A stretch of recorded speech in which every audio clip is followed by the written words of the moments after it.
Amazing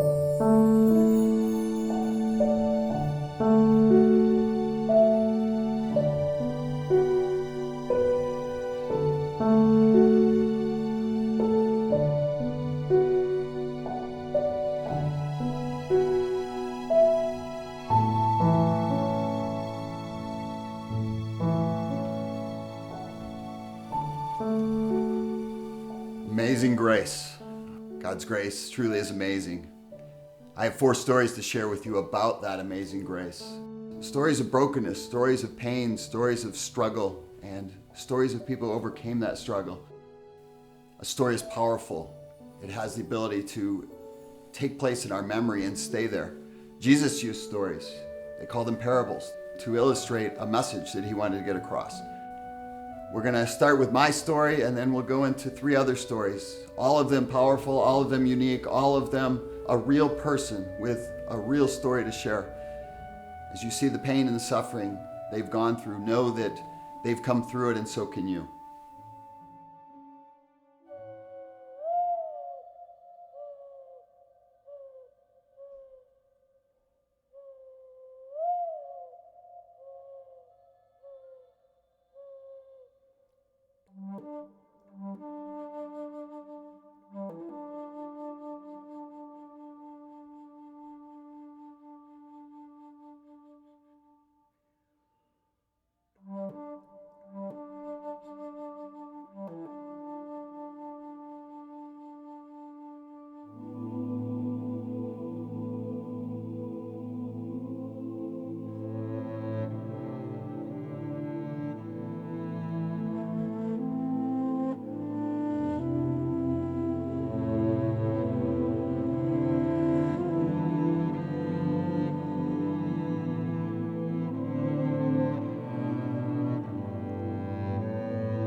When I was about 10 or 12, we moved into a trailer park.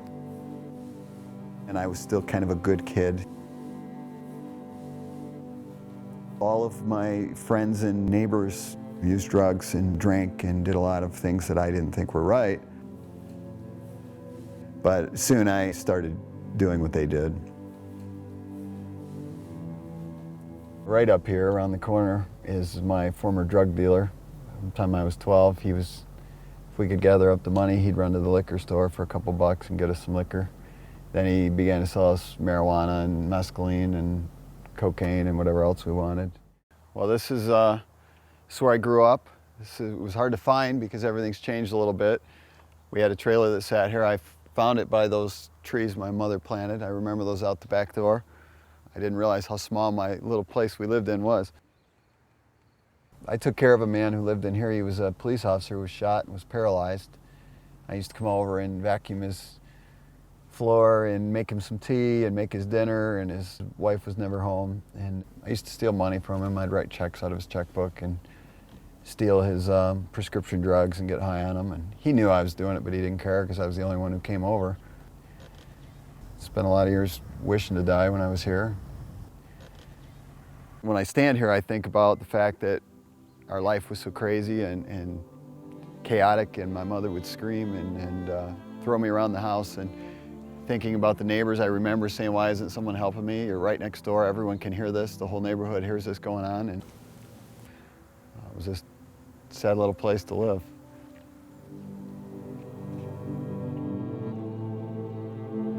I had a mother. She was abused and neglected. Don't exactly know why, but it led to her being removed from her home and put into another family's home, and somebody in the household raped her. And as a result of that rape, I was born. She was removed from the home after she became pregnant, so she was on the street, living in the streets of Toledo.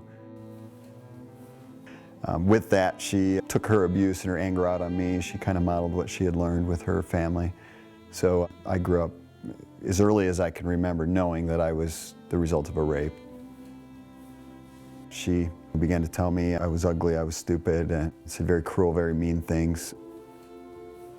And quite often would just sit up in the living room all night long. I would hear her just screaming and crying. When I was about a year old, my mom married a man who later adopted me. She had a child with my adopted father, and when he came into the world, he was her everything, and she made it very clear that was her child. I was not. I was supposed to stay in my room. I wasn't allowed to play with him, touch him, look at him. She, continued to say, "You make me sick. I can't stand to look at you. Go away. Why don't you run away? Why don't you kill yourself?" And I felt pretty bad about it. I felt like it was my fault. My mom was hurting and was crying all the time. Soon my mother and father couldn't get along, and they divorced. I remember riding the bus and getting to the point where I would wake up with the shakes in the morning and would drink so I could go to school, and try not to drink too much, because if I drank too much, I'd have to leave school. Ultimately was kicked out for good. They wouldn't let me back. I was suspended forever. At that point, I was, just going to party it away, and who cares, and my life's ruined, and there's nothing I'm ever going to be able to do about it. I began stealing, breaking into people's trailers and breaking into homes and doing what I could to find money to supply my drugs and alcohol. And then I met a girl, and she came from a home. Her mother had killed herself in the middle of their home, and so she was a pretty mixed up girl. Her dad was a drug addict who worked at Ford, and so he would send home $1,000 checks a week to pay the bills, pay for the car, pay for the food, and her and her little sisters lived in the home. So I moved in with her, and we played house for a while. I felt loved for the first time. I felt like there was somebody that was kind of as messed up as me and loved me anyway. I had a job working midnights, and I got off early one night and came home and found her with somebody else in the bed with her. So I just left and went out and just drank all day long, and came back later that night, kicked the door in, began to scream and yell and attack her, and her friend was over, and I attacked her friend. And the police came, and I proceeded to get violent with the police and grabbed a guy around the throat. They beat me up, and it was a really, really, really ugly night. And I went home that night to my mother. I had a really ugly episode with my stepdad, who my mom had married late in my teen years. I flipped the fridge, I threw TV sets, I broke windows, I went berserk, and it really was just, thinking back on it, it was me saying, does anybody see how broken I am? Does anybody see how much pain I'm in? Does anybody care? I saw she had a mental hospital's phone number, and she was going to have me admitted, and I didn't want to go to a mental hospital. I didn't want to go to jail. I had nowhere to go, so I decided I was going to take my life that night. And remember this peace that came over me, like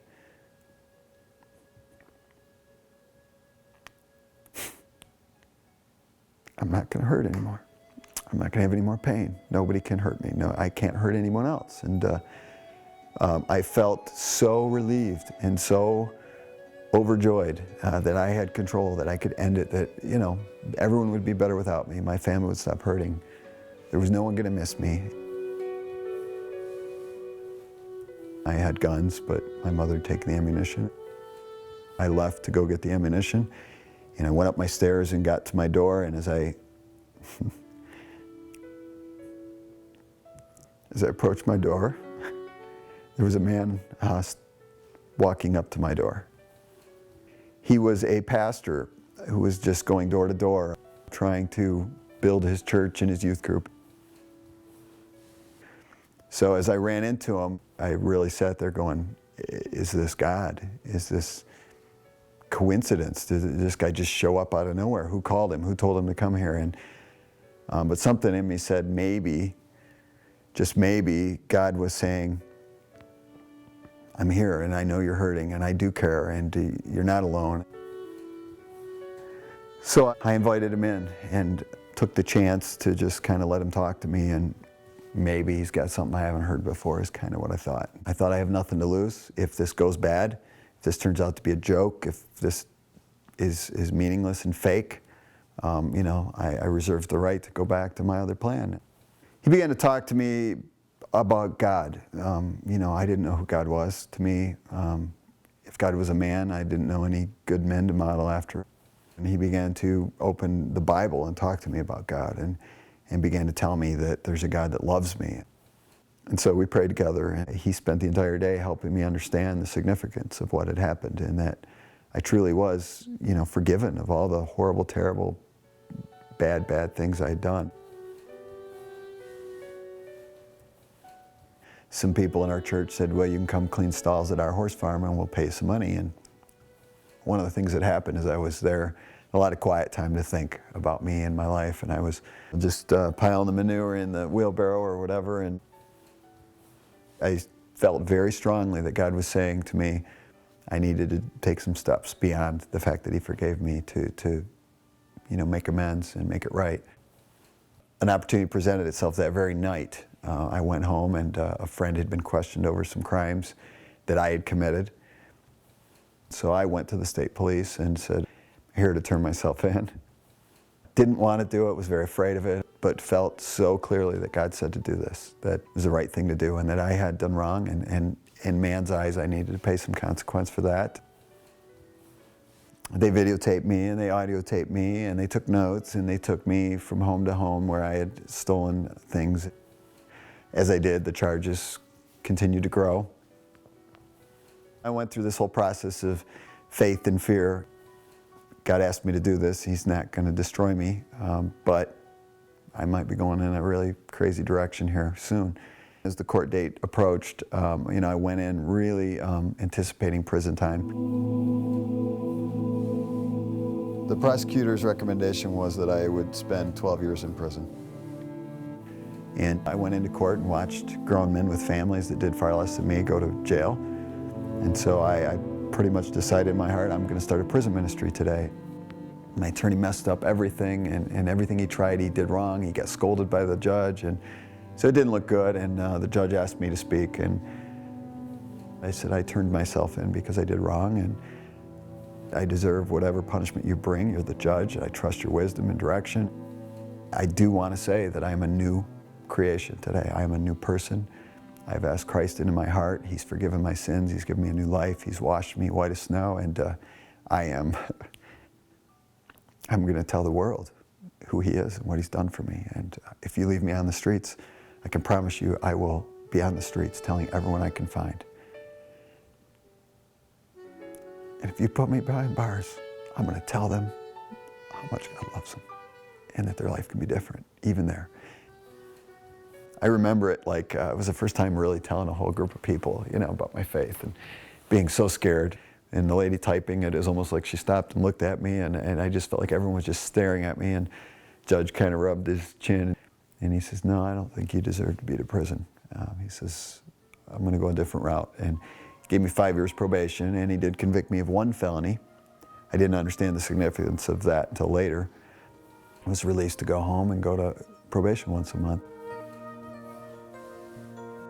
So I decided to get my GED and went back to college and graduated my associate's degree with a 3.9 and went on to Eastern Michigan University into accounting. As I neared the end of my college career, they told me you cannot become a CPA with a misdemeanor on your record. And in the meantime, I was doing invisible fence sales, and I was sitting in this little elderly lady's home and just felt a nudge to share with her what Jesus had done in my heart and how my life had been turned around. She invited me back to dinner. Her husband wasn't really happy that a salesman was there for dinner. And I told him, I said, I was sharing with your wife. I think that's why she invited me back. So I told him my story, and he began to have tears run down his face, and he was wiping them away and didn't really know the significance of what was going on. And he says, young man, he says, I'm a judge. He told me I can expunge your record. He was excited to help. He had a friend who was a Christian friend who offered me a great deal, price-wise, to get the legal paperwork done. I remember very specifically sitting at my kitchen table when these big envelopes that came in the mail. It was the state police and FBI files of my fingerprint records. it came back to me. It was given to me. It was taken out of the computer, and they says, your record has been wiped clean.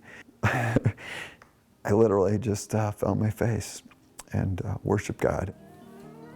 That was the beginning, and honestly, it was a short amount of time. I received a call from a firm, and they said, would you like to come work for us? So I went on board and began this journey as a CPA in this whole new world. It was kind of weird for me because everybody was quite a bit different, and I knew my past and my background and felt like a fish out of water a little bit. I remember moving up the ladder and moving along and getting my first real management position. So we went in this room. There was about 40 people in the room, and they began to share how they built their business through partying and going to the bars and taking clients to strip clubs. They asked me, and I said, well, I'm kind of thinking I'm going to build my business through some breakfasts and some lunches with some people who are Christian, and in the evenings I'm going to go home and be with my family. One guy in particular fell off his chair to make a scene, laughing at me and try to humiliate me in front of everybody. Instantly my phone began to ring. Clients with 6-8 clients associated with them were coming through the door. At the end of the year, I stood in front of 400 plus people in front of my entire company and received an award for the most new business that year. The grand prize for that was a trip to my boss's $1 million condo on the ocean in the Turks and Caicos Islands.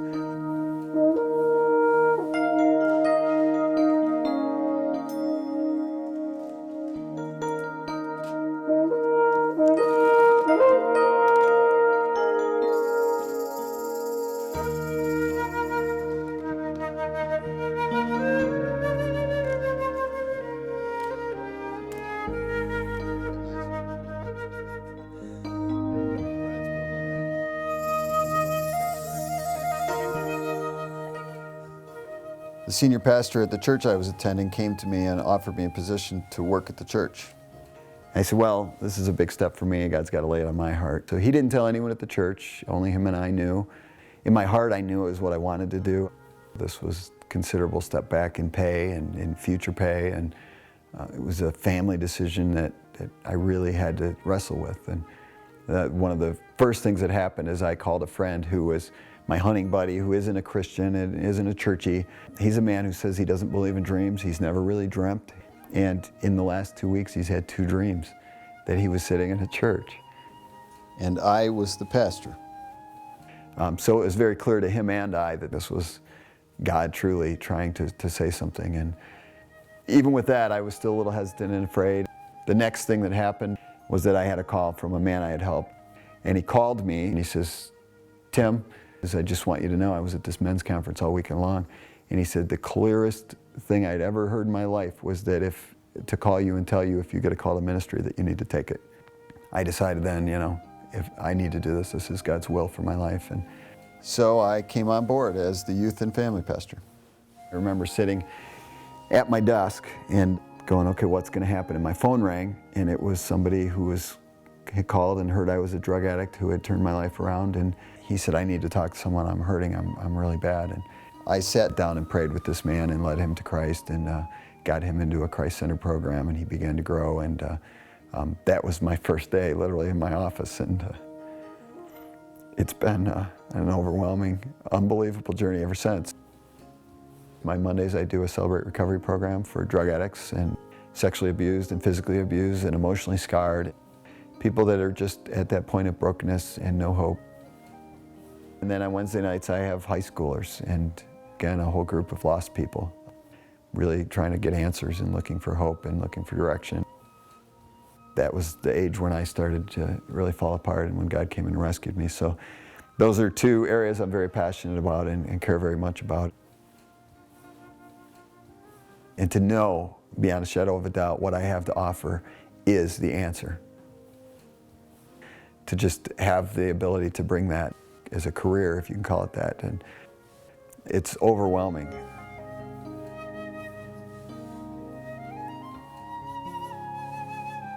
I married the most amazing, beautiful woman I've ever known, and that's my wife, Gina.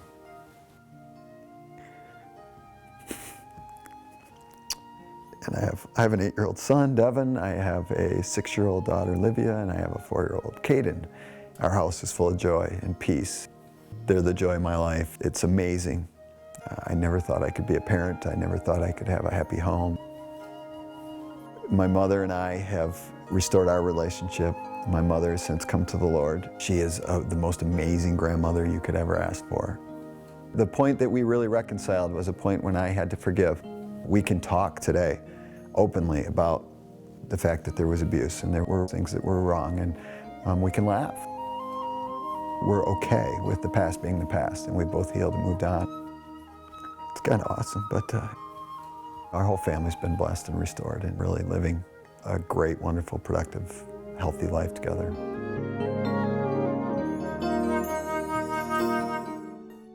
So it's been 6 years since this video's been released, and we had no idea the impact it would make. This video has found its way all over the world. A pastor in South Korea has translated it to the South Korean language, and they show it and share it all over with people who need hope and need to hear a story of a changed life. We have a woman in New Zealand who contacted us through Facebook and began to ask questions about my life, and I had no idea why she was calling or what her purpose was until the end, when she told me that she was carrying a child that had been conceived in rape, and she didn't know what to do with that child. And because of our interaction and hearing my story, she decided that her child had a reason to live. I hope to meet that child someday. The next story you're going to hear is of my dear friend Lisa. She has a story of her own to share with you. It is powerful. It is a clear illustration of God's love and His grace for us.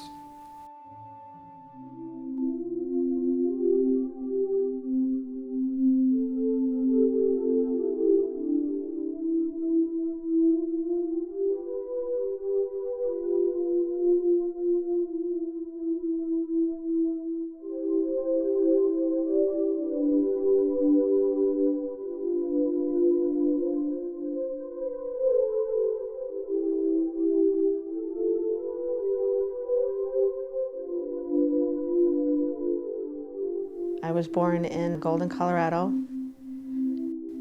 It was an accident. My mom and dad did not plan to have me.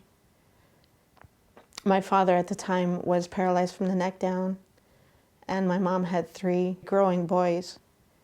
In the 60s, abortion wasn't readily available at the time, but a lot of women would try household remedies. She tried those twice. As you can see, it didn't work. Obviously, somebody else had different plans in mind. I was abused from the time I was 4. I don't know how to say it other than she didn't want me, and she made that very well known. Around the time I was 8 years old, my grandparents from California started visiting. My grandfather, my dad's stepfather, decided that he liked younger girls, and he began sexually abusing me. And it didn't matter how hard I tried to hide, he always managed to find me alone. And that continued until I was 16. I tried to tell my mom once, and she told me that she would take care of it, but it continued for another 4 years. My head was a complete mess. And I had gotten into a fight with my mother. She told me I would never amount to anything and that I wasn't good enough. I found the handgun that she had hidden in the bedroom. I loaded it, walked out into the garage, and said, "This is enough. I'm not gonna be a loser. If I can pull this trigger, I win." But I couldn't do it. I tried 3 other times that week. And at that point in time, I said, you know what? I might as well prove them right. My dad, being paralyzed, the nerves were not damaged when he was in his car accident. So he still had full feeling. That meant that he was on several pain medications. So I thought, you know, I'm in pain. Why not give it a try? I started just taking, one or two here or there. I developed a new group of friends. They introduced me to marijuana, alcohol, acid, LSD. Pretty soon those weren't enough. So I graduated to crystal meth, cocaine, heroin. I never used a needle with heroin. I smoked it. It had the same effect. To support my habit, I was an absolutely incredible thief. This continued for probably 3 years. During that time frame, my mom and dad divorced, and my mom remarried. She chose to move me to North Carolina with her new husband, who was also abusive. And I was there maybe a year when we got into a fight. He broke my nose and separated my shoulder. If I stayed there, one of us would kill the other.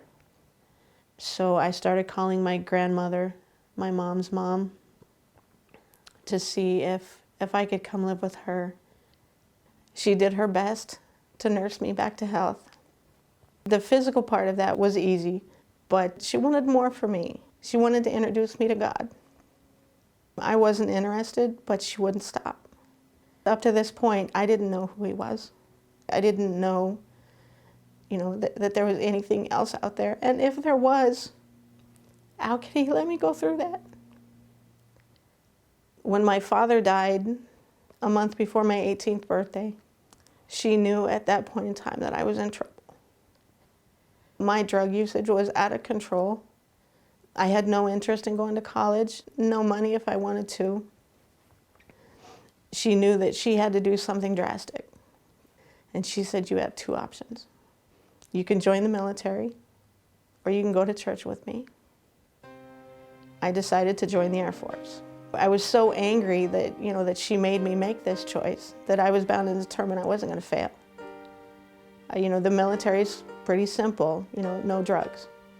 So I went through withdrawals, through basic training. I had a drill instructor that knew what I was going through, and she walked me through it. That was probably the worst 6 weeks of my life. Germany was my first station, and there all forms of religion are available. And I discovered witchcraft and Druidism, and it absolutely fascinated me. And everything made sense. Everything revolves around nature, there is no God. This had to be what I was meant for. While I was in Germany, I met the absolute love of my life. In my eyes, he only had one flaw. He believed in God. I thought, as much as I care for him, I can overlook that.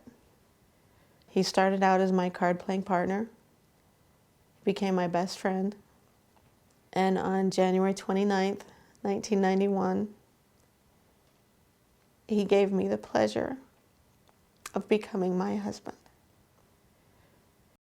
We got sent back to the United States in 1992.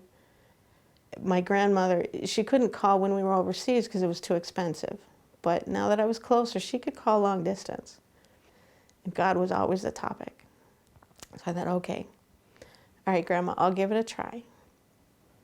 I went from church to church, Catholic, Protestant, didn't matter. It didn't make sense. And then a few years later, in 1996, I got a call from my mom. My grandmother had a heart attack after back surgery, and she didn't survive. At that point in time, I knew that I couldn't give her the one thing she wanted. She wanted me to know and understand God, but I couldn't give it to her because I didn't understand. So I began to think, maybe my mom's right. Maybe I am a loser.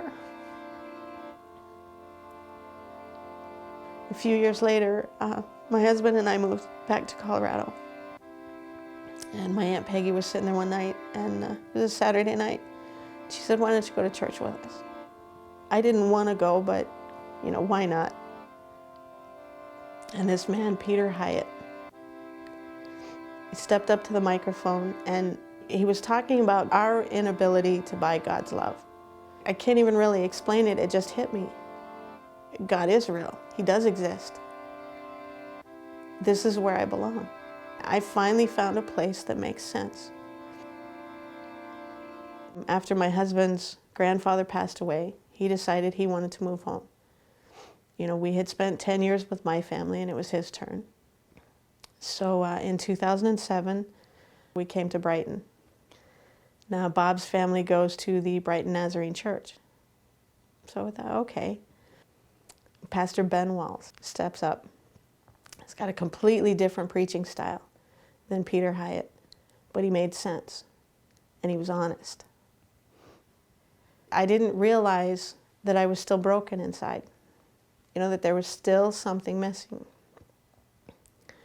Then a year later, Pastor Ben gets up there, and he made a statement that literally turned my world upside down. He said, "What is God whispering to you?" I had no clue what that meant, but it stuck in my head. And a few weeks later, Pastor Tim and Deb Winters stand up before service, and they start talking about a mission trip. They need chaperones and kids.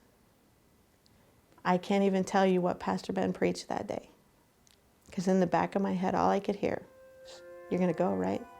Sign up. You know you want to do this. Give in just one time." So I thought, okay, I'll give it a shot. I can always change my mind.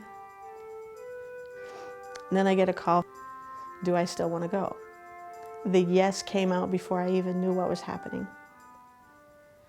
We're driving down there, and the kids are talking and they're telling their stories, and the other chaperones talking about their stories, their walks with God and their talks with God, and I'm just sitting here going, oh no, I am in way over my head.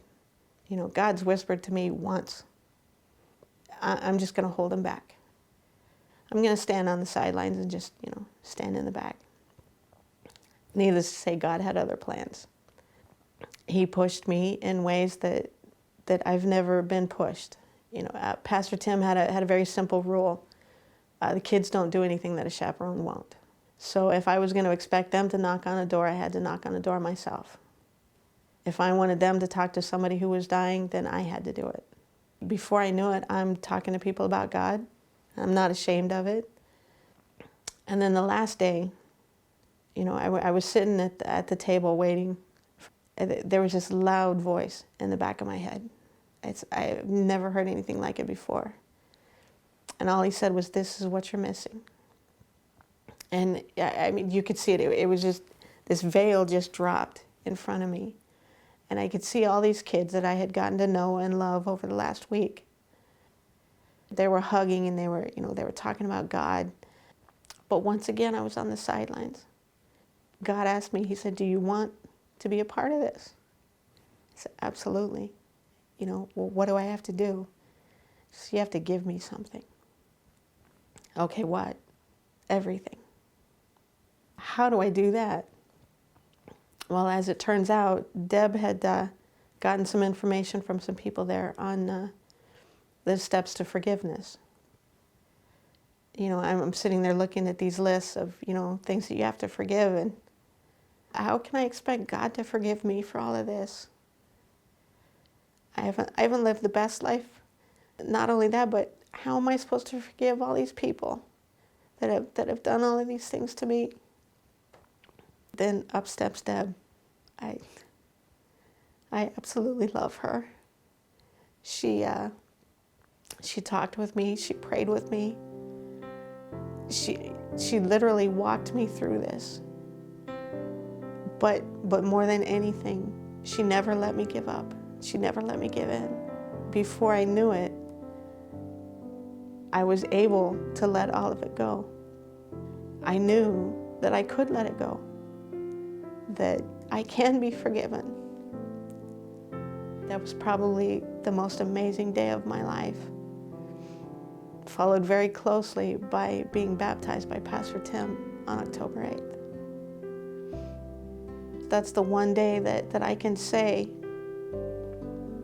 My name might be Lisa Christine Pelcher, but I am a child of God, and I belong to Him. And I'm ready to tell the world that. Now you have met my friend Lisa, and you know what makes her so special. You know why she has the passion in the heart that she has. She is a servant like no other. She gives of herself like nobody I've ever known in my life. And early on, when she would show up every day and do so much work for us in our ministry, I would say, Lisa, I don't have a budget. I can't pay you. I feel guilty that you're giving so much. You give more than some of our employees give. And she just looked at me with a tear in her eye and she says, Pastor Tim, as long as I keep hearing these stories, I want to be here and I don't want to be anywhere else.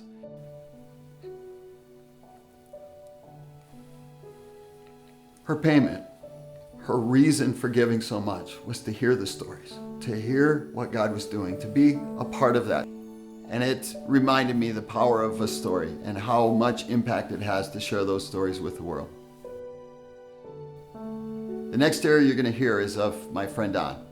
I met him 15 or 16 years ago and soon found out he had an incredible story, an incredible life he had lived.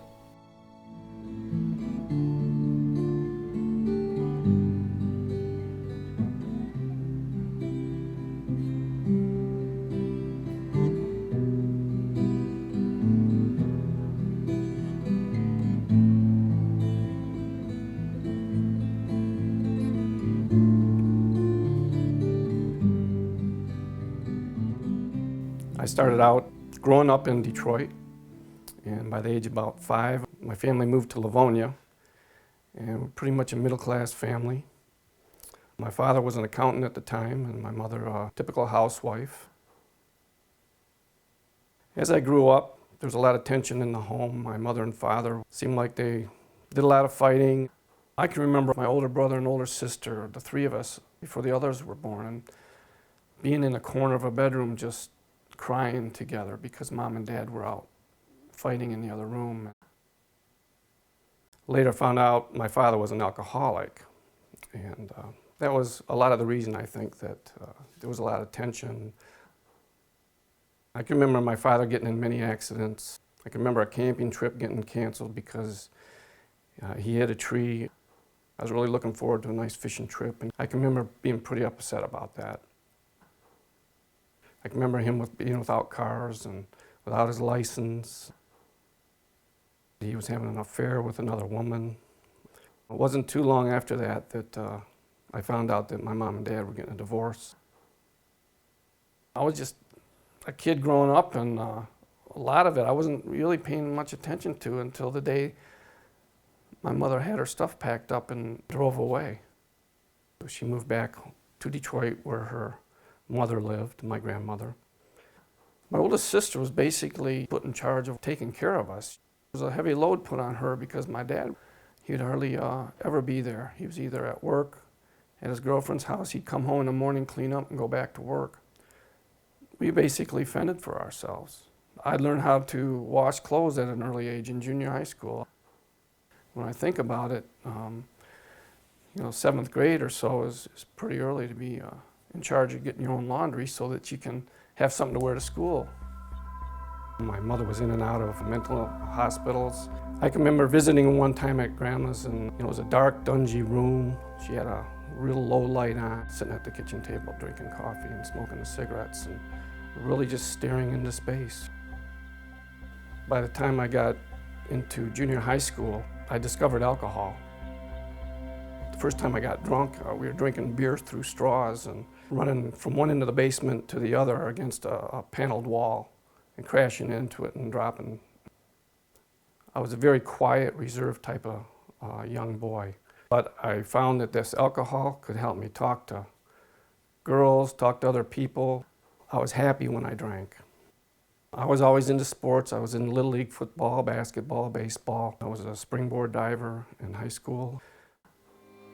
When I was early high school, maybe 10th grade, I can remember getting a phone call, and it was my grandmother. She actually told me that my mother had left the home and left a letter. The letter basically told my grandmother that she didn't want to be alone anymore. In essence, She was reading me my mother's suicide letter. I didn't know quite what to do, I was scared. I found out later that my mother was found in a lavatory in Edward Hines Park. She had overdosed from drugs. At that age, it's a really hard thing to go through. In some ways, I'm basically blaming myself. Maybe there's something I could have done to keep her alive. I think there's an early part of my codependency. I really struggled with trying to please people. I tried going to community college, and I think I got a total of 11 credits a whole year. So at the age of 19, a couple buddies convinced me to go into the Navy with them. In the meantime, my father had married the woman he had an affair with, and things between all of us wasn't very good. The best thing for me was to get out of the house and follow my friends. Unfortunately, overseas, there's drugs over there just like there is here, and 2 times I got busted with marijuana while I was in the Navy. When I was 22 years old, right after I got out of the service, my father died of cancer. He woke up one morning with pains in his stomach. It was a matter of 3 months and he was gone. I wanted to go to school, try to better myself. By then I was married. I had 2 girls. I had a hard time staying awake in the evenings trying to study after a full day of work. Went to a party at one point and was introduced to cocaine. I found that the cocaine was a very good way of staying awake while I was studying. Eventually I got my degree, but at the same time, my drinking, my pot using, cocaine habit grew. I was doing things in my life that I thought I never would do. Some buddies of mine, we went out doing some cocaine at the bar, and there was a woman in the bar that just somehow ended up sitting next to us. And at the end of that evening, she ended up needing a ride home, and I volunteered to take her home, not thinking about anything. She made a sexual advance towards me, and I didn't resist it. I didn't expect it, but I didn't resist it. I had an adulterous affair with this woman. Eventually, because of that affair, I left a 6-month-old girl and a 3-year-old girl and my wife. I often said I wasn't going to be like my dad, and as it turned out, I became just like him. That woman was a severe alcoholic to the point I couldn't even imagine. I became very stressed out. At the same time, dealing more coke, buying more quantities, bigger quantities. I eventually hit her and I abused her physically. My anger would turn to rage, and it would be uncontrollable. Thank God I never injured her seriously, but there was a lot of abuse that went on. I had an episode with my girlfriend. She ended up leaving the home, and the next thing I knew, there was about 3 police officers barging into my bedroom with guns drawn, pointing them at me. They arrested me for felonious assault with intent to do great bodily harm, less than murder. She had also told them that I was dealing cocaine. They were able to get a search warrant, come into my home. Here I am now in jail. As it turns out, that was one of the best things that ever happened to me in my life. When I was in the jail cell, there's a library cart that goes by, and I grabbed this book, and the name of it was They Called Me the Catch Me Killer. As I read this book, I found out that this guy was a special forces agent in Vietnam, came home, became a police officer, ended up killing one woman and almost another. He'd kind of taunt the police, catch me if you can. Well, eventually they caught him. They put him in prison, and the story tells his life through prison. And this man gave his heart to Jesus Christ. I saw a true miracle of this man, his whole story. And after reading that book, I talked to the Lord. And when I was in the jail cell, I asked Jesus, I said, if you can do that with this man's life, I can't imagine what you can do with mine. And I asked Jesus into my heart. And within a couple of days, I was a free man out of jail. I was released on bond, awaiting trial and sentencing for the cocaine charges. As a result of the court, I wasn't supposed to see my girlfriend. And eventually one day my girlfriend called me and wanted me to come and see her. It was the hardest thing for me to do, to stay away from this woman. I basically beckoned her call. So one time when my girlfriend called me over to this motel, it had snowed that day, and I saw footprints coming out the door. It looked like a man's footprints. So I got kind of suspicious of what was going on, and so I just went back to my apartment, and that evening there was a knock on my door, and I opened the door and it was the police. My girlfriend must have reported that I had contact with her, which violated my release conditions. And they immediately arrested me and took me across the street. I lived right across the street from the county jail. That time a chaplain had come through and I requested a Bible from him. So I started studying through that. And for 2 months in that jail cell, I started reading books. I started studying the Word of God. And then I was sentenced. I brought a scripture with me, and I had it sitting in front of me, and it says, "For God hath not given us the spirit of fear, but of power and of love and of sound mind."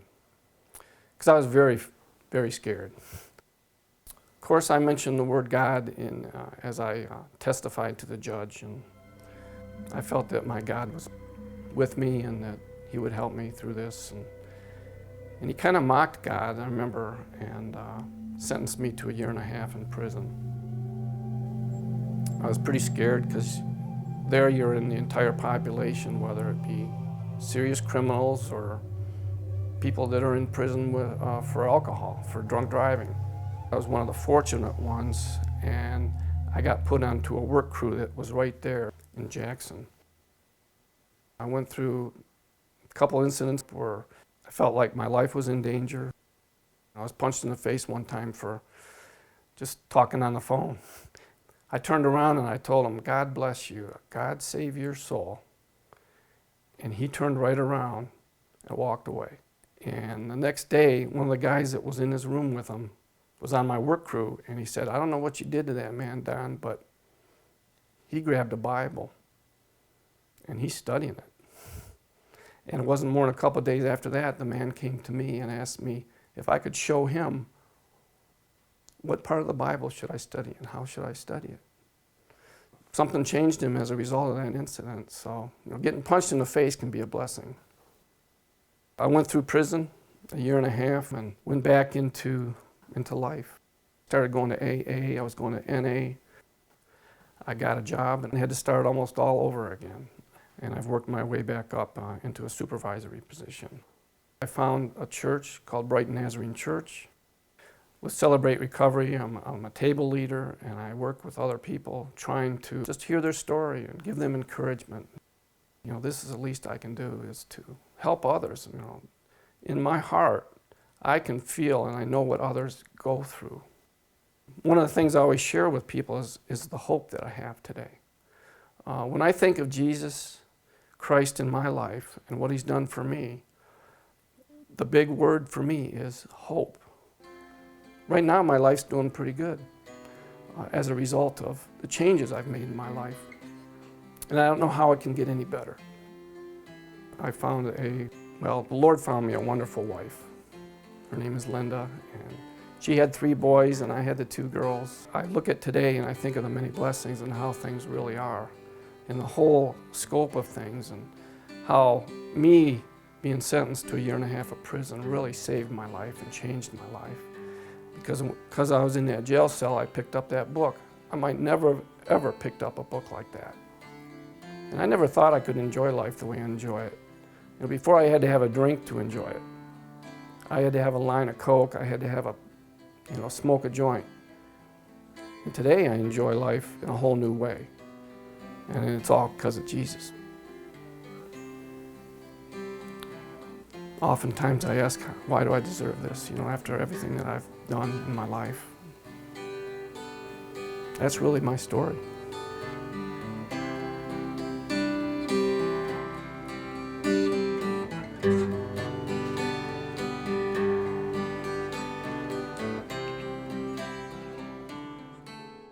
Now you know the Don that I know. you know the life he's lived and what he's overcome to be the man he is today.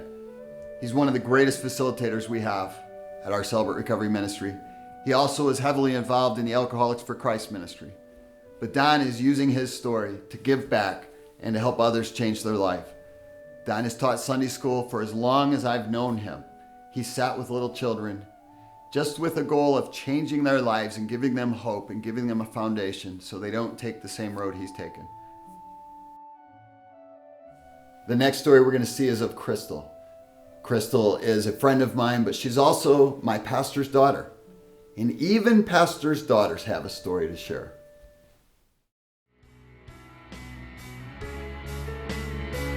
I learned really quickly how to become a Christian, how to walk like a Christian, how to talk like a Christian, how to carry my Bible like a Christian, how to quiz like a Christian. I mean, I was an awesome Christian, but I was about this deep.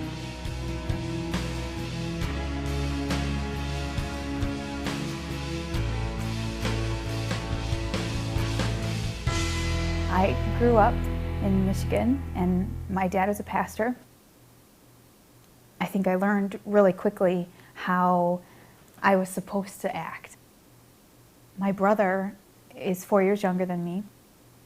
He was always the good boy, and I felt like sort of the black sheep of the family. Everything he did just seemed to be perfect and effortless, and I always felt like I was just making mistakes and disappointing my parents.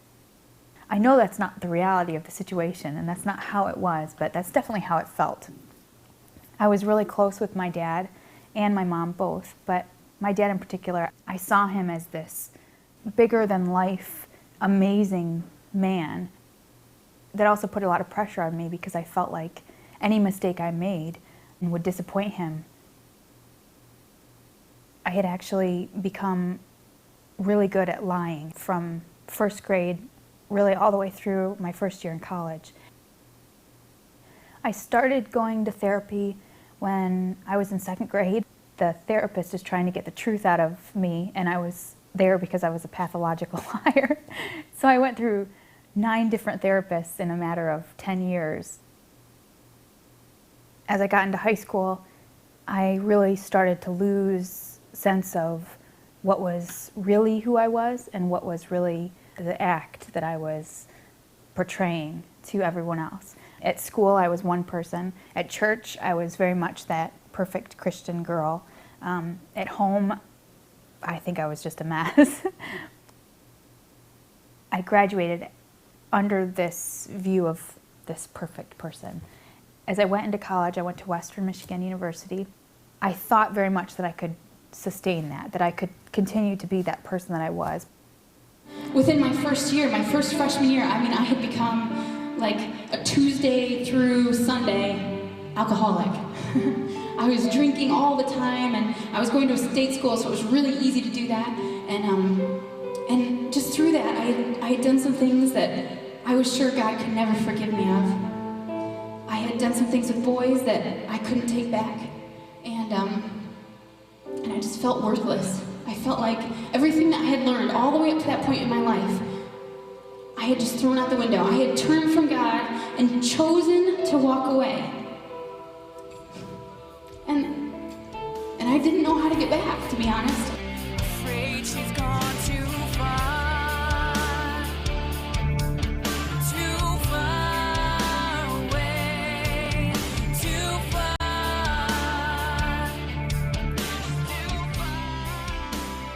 I was dirty now, and I was sorry. I was used goods, and I had done this to myself, and I just hated myself for it. And it would cause me just to go into this spiral of depression and pain. As I left my first year of college, I definitely couldn't go back to my parents' house. I felt like, they would immediately know all the things that I had done. So I got a little apartment, and that summer, it just kept getting worse. I would sit there by myself at night and have no one to talk to, and I just felt so alone and so isolated, and I had pushed away everyone who had loved me, all of my friends, all of my family. I had broken up with some boy and just thought, well, that's it. I'm done. Like, I'm tired of being hurt by people. I'm tired of hurting other people. I got a bunch of pills and a bottle of alcohol, and I decided to call the ex-boyfriend that I just broke up with and tell him that I was sorry that I hurt him, and I was sorry that I'd caused all this issue. I was sorry for what I had become.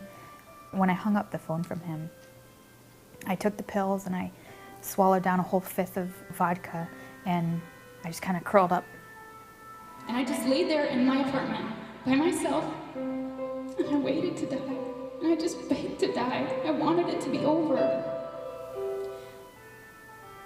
He had heard the pain in my voice and knew that I was in trouble. He called 911. The first fireman to come through my door was a guy that went to my dad's church.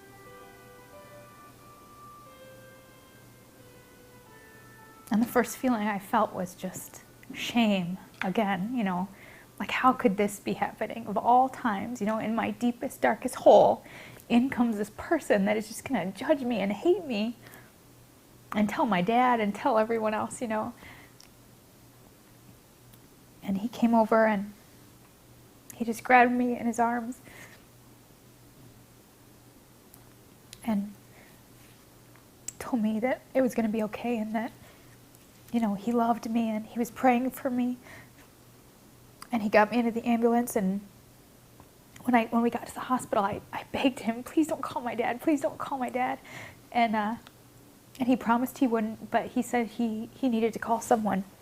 So he called another guy from my church that was kind of my youth pastor, and so he came down to the hospital, and he came in, and he just started talking to me about forgiveness and about God. And at first I didn't want to hear it, and I didn't really want him to be there.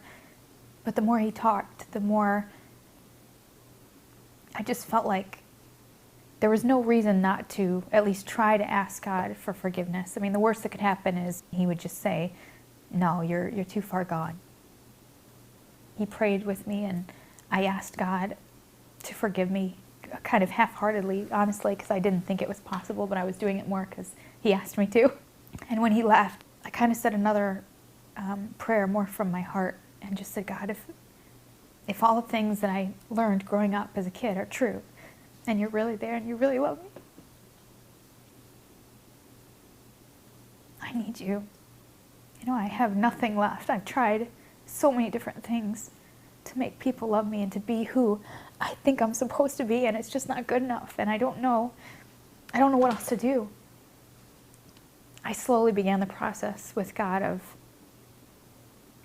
trying to figure out what this new life was about. I wish I could say that, that night in that hospital bed, I felt this overwhelming forgiveness and grace, and everything was pretty, and it just worked out great, but it didn't. I mean, it took a long time and a lot of hard work of daily trying to understand who I was in Christ. I really began to see how God wanted to have a relationship with me, and it was not about how many scriptures you memorize or how many Bible stories you know or how many people you witness to. It was about how much of my heart I gave to God. He really began to clean up my life and show me a path that I never thought I could have. During that time, I met a man who worked in Nashville on a Christian television show, sort of a MTV for Christians. It's called Fish TV. He asked if I'd be interested in having a job there as a video jockey. So I moved to Nashville. I traveled with bands, and I learned a lot about the music industry and about Christian music. While I was in Nashville, I began talking with a friend that I had back in Michigan. He was not a Christian, and we would talk for hours and hours on the phone at night about God and about what God was doing in my life. Slowly, I began to fall in love with him. One night, he accepted Christ over the phone. That was a really cool thing for me, because this was the first real experience that I had of leading someone to Christ. I mean, before I had done it, but it was more, I was racking up numbers of how many people I could save. And this person was someone that I really cared about, and I desperately wanted to find Christ because I cared for him. Several months passed and he moved down to Nashville. He asked me to marry him. Of course, I said yes. We decided to move back to Michigan. Both of our families are here. So we moved back and we got married and started going to my dad's church. I really felt like that was where we needed to be. I felt like that's where God was leading us. I became a worship leader at the church, and I felt like I had a good life and I was excited, in what God was doing, but I felt like there was still something out there that I couldn't quite see, but I knew he had prepared me for.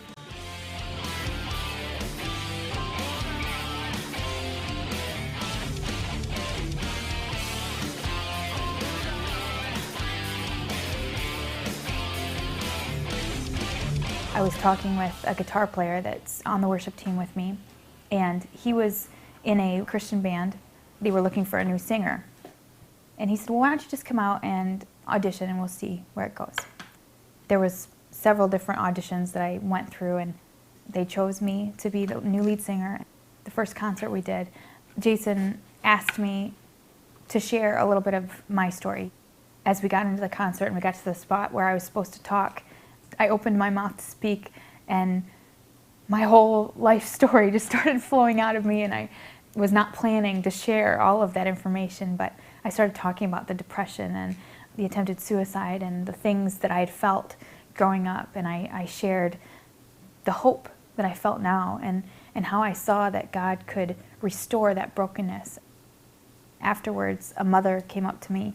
She was in tears, sharing with me about her daughter. Her story was almost identical to what I had shared.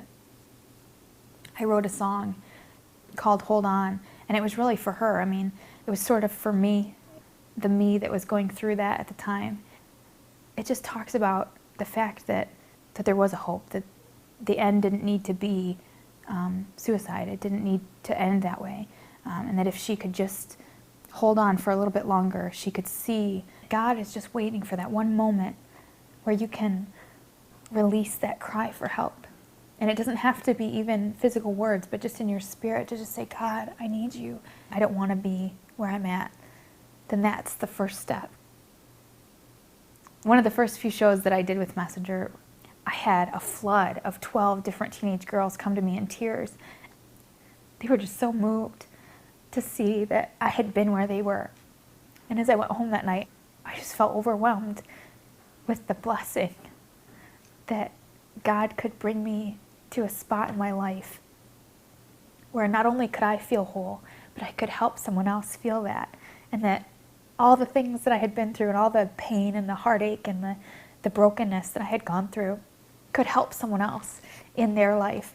That was just more than I could have ever asked for. My life now is not at all what I would have pictured. I'm married. We have 2 beautiful children.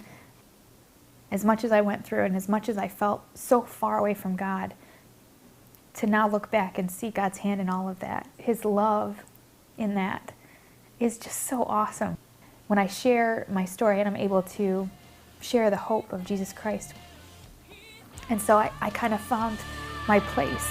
Just hold on. Don't give in. Now you've got to know Crystal and the story behind the story. A pastor's daughter story, if you will. Crystal's life is continuing to transform right before our eyes. She has several times sat at a table, Celebrate Recovery Ministry, and allowed God to work through that ministry to bring the layers away from her life and to transform her into a new person day by day. Crystal and her husband now have gone on to take a church of their own. She went from pastor's daughter to pastor's wife. And that just shows you what God can do with a life. From the brokenness she carried so long to a life that is now giving and serving and being a contribution, making a difference in this world.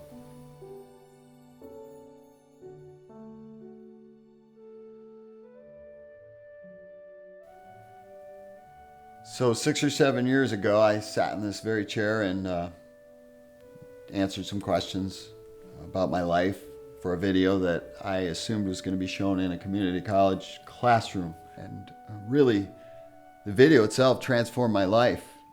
in that it took my story and kind of took it out of the shadows and thrust it into the world, into a lot of places I didn't expect to be. I have been in front of the state senate and suicide and right to life groups, and groups all over the place have asked me to come and speak and share my story because of that video. And prior to that, I wouldn't have shared it with, I don't know, my next door neighbor. I was very scared and timid and struggled to be that real. The video has reminded me over and over again, as I've been asked to share, really how amazing it is that God has changed my life. And it forced me to be honest. It forced me to be vulnerable. It forced me to allow people into places that you don't normally do that. And it's scary and frightening and even painful at times. What it's done for other people and the hope it's brought and the lives it's changed, I am so grateful. I can't imagine my life without it at this point. I wanted to share some more of my story and the continuation of what God's done. What I'm excited to say is that my mother and I have continued to develop our relationship, and our relationship has flourished and grown. I'm grateful every time I hear that story, my own story, that my mother gave me life when many moms wouldn't have, and she chose to allow me to live this life that I'm living now, and I owe her everything for that. An amazing moment for my life was the day I was privileged to baptize my mother as a pastor, but also as her son, and to celebrate what God has done in our lives together in that way. Something happened that I couldn't have ever dreamed of.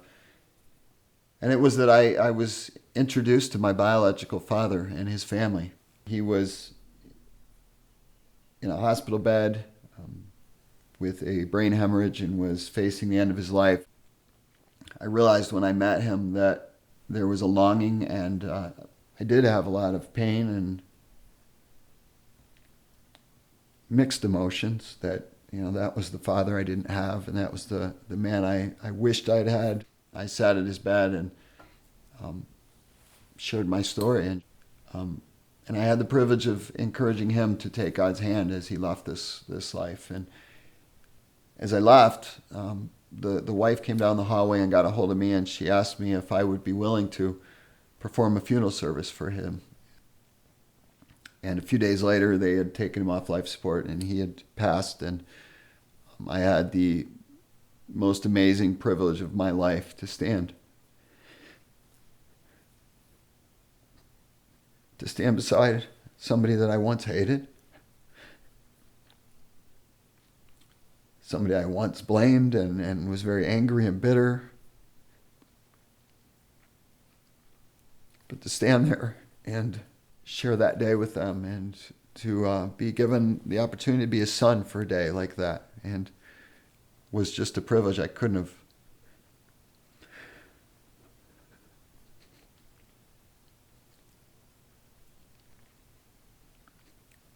I just couldn't have dreamed. I couldn't have dreamed that I would be able to do something so powerful, and that God would give me such an amazing moment. So my mother joined me at church one day, and we had a guest speaker, and the first words out of the mouth of this guest speaker were, "On March 24th, 1968, the Brighton Church of the Nazarene was born." And my mother turned to me, and I turned to her, and we both started sobbing. And I'm sure we look crazy to the preacher guy, but that's my birthday. We realized that was the day that she was birthing me in a hospital alone and afraid and crying out to a God she didn't even believe in at the time. But to realize that I minister at a church that shares the same birthday as mine, and just knowing that there's no accident, there's no doubt in our minds that God brought her to church that day so we could hear that side by side, to know beyond a shadow of a doubt that God had a plan and a purpose for my life. I am excited to find out what the next chapter of my life will be. I know this. I know that God has used my story in ways I couldn't have imagined, and He's changing me. Every time I hear my own story, I'm reminded that there's a story still happening and unfolding. The greatest part of my life now is the ability to share it with others and to give to others and bring hope to others. I am grateful and blessed to sit here and to know that everything I've lived through was for a purpose and was for a reason. And the story is not mine. It is really a bigger story. It's a story about a God who loves us and came to redeem us and restore us and give us a hope and a future. And when I tell my story, I'm really telling His story.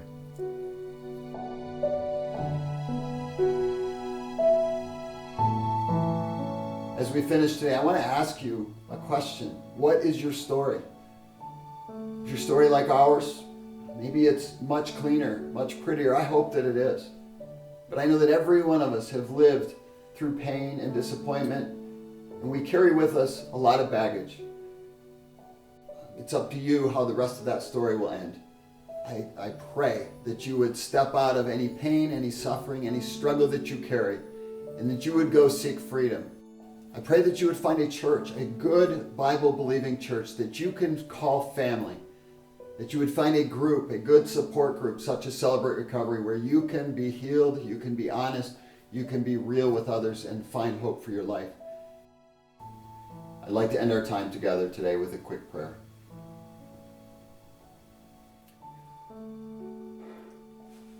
Heavenly Father, I thank you and praise you for the miraculous work you have done in the lives of my friends and of myself. I thank you that I no longer have to suffer. I no longer have to be alone. That God, you have given us an opportunity to call you Father and call you friend.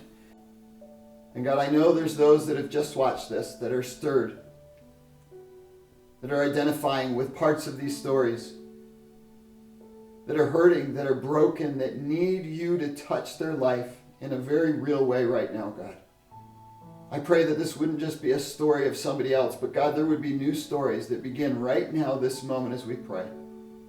That you would heal the broken hearts, that you would transform lives, that you would call people to yourself. Help them to respond. Help them to know how to respond. Help them to reach out and take your hand and begin a new life in you today, Lord.